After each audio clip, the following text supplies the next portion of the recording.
इथे जरी मी तुम्हाला निवांत आंबा खाताना दिसते आहे ना, तरीसुद्धा इथे जे आहे माझ्या आजच्या दिवसभरात जे जे काम करायचे आहे ना, ती सर्व प्लॅनिंग, ती टू डू लिस्ट जी आहे मी माझी तयार करते आहे.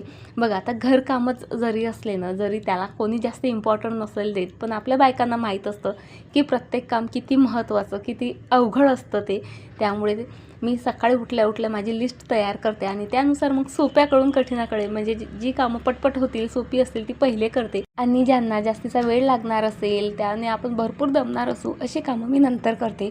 जसं आज बघा ना, आज आधी मुलांचे शूज धुतले, नंतर पिहूच्या मदतीने बॅग सर्व व्यवस्थित वॉश केल्या, कारण पुढल्या मंडेपासून आता शाळा स्टार्ट होणार आहेत आणि आता पावसाचं तुम्ही बघतायत ना, कधी पाऊस कधी ऊन. म्हटलं नको, आधीच आपण तयारीत असलेलं बरं.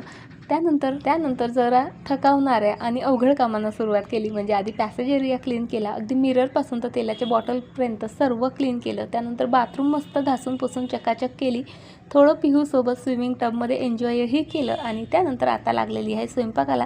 स्वयंपाकात फार काही मला बनवायचं नव्हतं, कारण आरोहीचे पप्पा गेलेले होते अमरावतीला, म्हणून पोळीचा चिवडा केला, मस्त बासुंदी केली आणि आता इथे झटपट बनणारं तूप जे आहे मी तयार करते आहे. याशिवाय बरीचशी कामंही केली बरं का, पण ते उद्याच्या ब्लॉगमध्ये शेअर करते, कारण आजचा ब्लॉग खूप मोठा होईल. बाय.